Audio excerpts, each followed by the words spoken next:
Jack here, JBF Music and Guitar Lessons, back with some signature guitar-like music theory for you this time. Here we'll be breaking down Death's founder Chuck Shuldiner and his solos for a video on how to play them and the techniques used. Give the eye up there a click. But here we'll go deeper into why they sound the way they do. These tabs are up on my patreon.com/JBF Music if you want to get them. If you're enjoying watching these kinds of video or the content I put in general, then please do let me know with a like and a comment. Both are really great for growing the channel, as well as the visibility of this video. It'll pop up in searches and it's easier for other people to find the content that they're looking for. To clear stuff up, I'm in standard tuning for these licks. I'll be referring to the chords in theory in the same tuning and pitch that I'm in. Now this is a little bit of an experiment video here. I'm focusing on the theory with a separate one on the technique, so please do let me know what you think about this new system.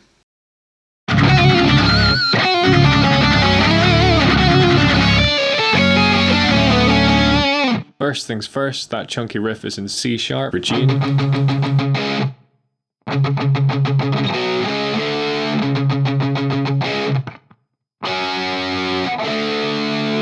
For G dominant is sort of implied, a full breakdown of that scale with a little I up there.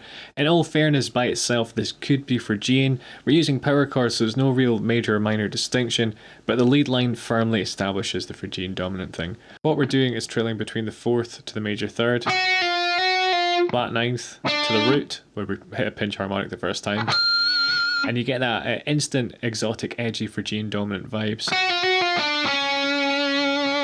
As a side note, if you find the theory here a bit dense and just want some Death riffs broken down, give the little I up there, click.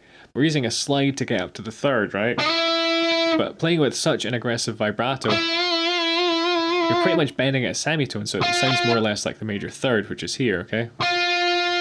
So just to put that in context for you, this is the C sharp, right? This is our root. We've already had the fourth, the major third, flat nine, the root. We've gone up to here and added the vibrato on what's the minor third, but because there's such a violent wide vibrato, you more or less hear it pitched as a major third. The other noteworthy thing here is that he's really leaning into this theme, which repeats and gives the listener a cool thing to latch onto. We're displacing it, so essentially it's moving around to a different beat on the bar, more than that trick with a little I up there.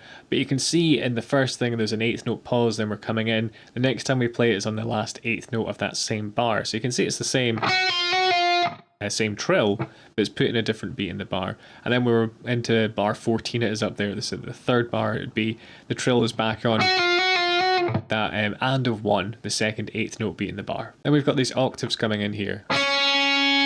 So we're playing the root up to the flat nine, then pulling off, but just from this top string. So here you got the root, you got the flat nine here, so you got this really tense flat nine interval between them, right? So that's where that dissonance comes from. Pulling off this one, but letting this one ring out. And then hitting the flat sixth and using this root as a short pedal point. So we're going root, fifth, back to the root.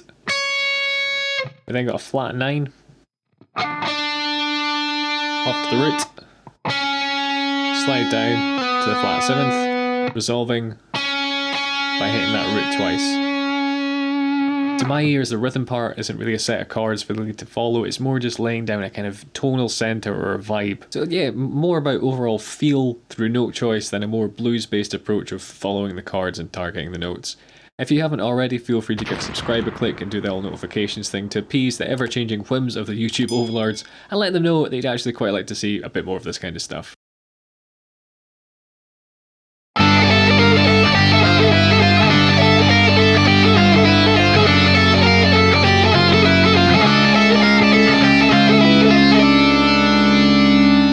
I'm going to leave this tab up for a wee minute if you want to take it in, but then used a more condensed one. Hopefully you can see the twin lead harmonies are just doing the same thing, only the second one, that lower kind of tab there, is doing it, same thing but a perfect fifth lower. The power chords used here are G, F sharp, and a C sharp. So what I'm going to do is just condense them down to the chord names like this tab here. So a wee bit less cluttered, hopefully. Okay, this is where conventional music theory can really only take us so far. Whereas a classic rock or new wave of British heavy metal progression might go something like G, F, D flat, Here, because we're going from the G to the F sharp, then to C sharp, this is a pretty dissonant progression that clashes with the mostly in-key lead line in the most crunchy of ways. Now, I'm just going to say here, conventional music theory here is a little bit redundant. This part is way more about creating a feeling or a vibe of like impending doom or something just wrong, you know? Nevertheless, I'll dive into it. The lower guitar is basically playing a D Aeolian, the natural minor scale. The note we're tapping here is just another D but an octave higher, so that's the root. And what we've got is a pedal point thing, so we're tapping in between every other note. If we remove that and just look at the notes here, we get a slightly better idea of what's going on. We've got the root, 5th, flat 6th, 5th, 4th, flat 3rd, 2nd, flat 3rd. So that's basically the melody here. You of course have this coming in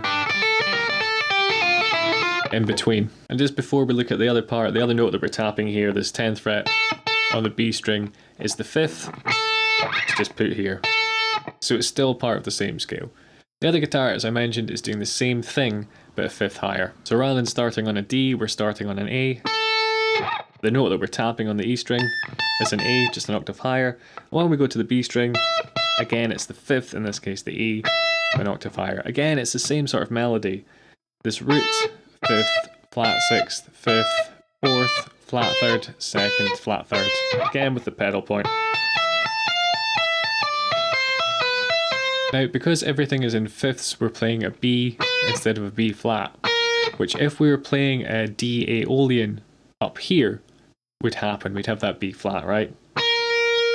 So not only do we have the bitonality of the rhythm part combined with that first lead part, but we have the tritonality, if you will, which in the land of music theory, anything beyond bitonality tends to get called polytonality, bi being two, poly being many. So we've really got three different keys or different tonal centers being played at the same time. So let's try and decompress this a little. We're playing a D Aeolian and an A Aeolian together. Now all of this is happening over a G5 power chord. We're playing the D Aeolian over the G5 makes conventional sense. They're in the same key. G would be Dorian if you're into your modes. And just to clear that up, if I play a G Dorian, it's the same set of notes as a D Aeolian. However, playing the A Aeolian over the G, and it's a kind of implied G minor because of the lower scale, that D Aeolian, there's really no kind of common musical sense to make of that. When the chord drops down to F sharp, it's even more tense. Having used the chord totally out with either scale. F sharp is D's major third, and the C sharp is D's major seventh. So in a D Aeolian, those are both out. And then when we go to the C sharp, the final chord, again we've got D's major seventh, and also the flat fifth. So hopefully you can see why I don't think theory in the traditional Western sense serves us too well here. But if you want to try and capture this vibe, I'd start off with something that is in key. Have like an Aeolian riff, take that and harmonise it exactly a fifth higher. So then you're getting some bitonality. You're going to get notes out with the scale that you would use if you harmonised it all in the same key. Start off with a chord that's in the same key as the lower part of the riff, but it's maybe a little bit tense. And from there you can just go kind of mad. So this is intentionally creating dissonance, moving out a semitone and up a fifth, which of course is a tritone from where we started. So you're getting some really about as tense intervals as you can get.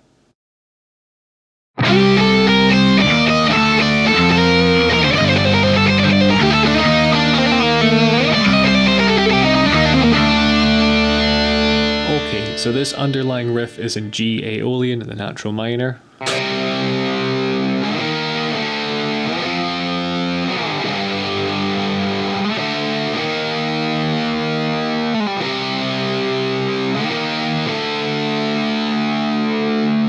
So the sixth chord is home here. It goes 2, 4, 3, 5 to the sixth chord, or home, tonal center, up to the 3, 4, for that entire bar, down to 2, 4, and then 3.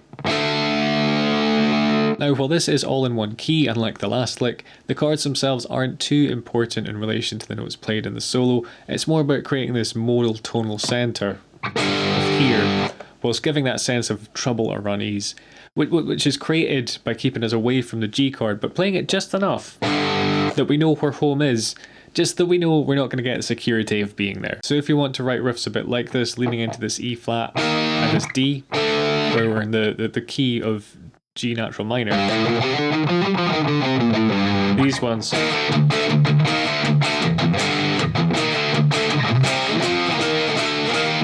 they're going to give that kind of edge as well as a more kind of uncertain sinking feeling. We're just using this minor shape with the root, second, flat third, fourth, fifth, flat sixth. So rather than going note by note, I think there's more value in which notes he uses, which ones he concentrates on more, and how he uses them. But we are starting on the root, which is a great way of showing the tonal center. The staggered rhythm, it gives a great sense of hesitation as well. So rather than launching into just like, you know, a 16th notes, it's those dotted 8 notes up there, we're using the second and the fifth before sliding up to the flat third to kind of resolve, and this sets up some really nice tension. And while this flat third gives us a bit more stability, it's still quite mournful in terms of note choice. We're trilling between the fifth and the flat six. It gives some really great tension, the fifth being a secure note, the sixth being really quite tense. The fourth and the fifth also doing this, the fifth again being the safe one, the fourth one adding the tension, albeit probably to a lesser extent. I think this is a bit more tense than that one. So we work our way down that scale using the trills. Then we resolve to this note here. So this was the flat 6, but the chord here has changed to an E flat, which is the note we're playing. So essentially we're playing the root. I am going to analyse this bar here in reference to this chord because I think it makes more sense because it does ring out for the full bar. So we've got the root, then we're down a semitone to the 7th, then we're down to the 6th, hammer onto the 7th, go back up to the 6th, slide into the 5th, and then a flat 4th. So while we do get a bit of consonance with this first note, the rest of it, you get this, is really quite tense. We're ending on a sharp 4 from there. So he's really leaning into these uneasy notes, these tense notes that from a more kind of blues or classic rock tradition you wouldn't spend much time on. Now at this point, as far as I'm concerned, we're kind of back to the tonal center, G minor.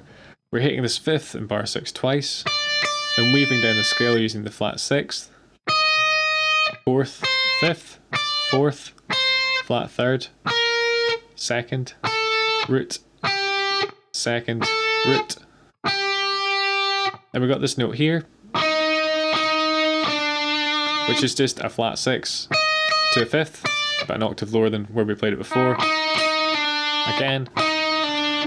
Then we're going to go from here. We got the 4th, flat 3rd, then we're up to here, which would be the 5th, but it's also the root of the chord that gets played here, of D, so that's a really strong note to end the solo on. Click there for more Chuck stuff. This has been Signature Guitar Licks, that's the playlist. But yeah, hit subscribe to keep up to date with the channel, leave me any suggestions, check out the tabs on my Patreon, and enable all notifications by ringing that little bell on the side if you feel so inclined.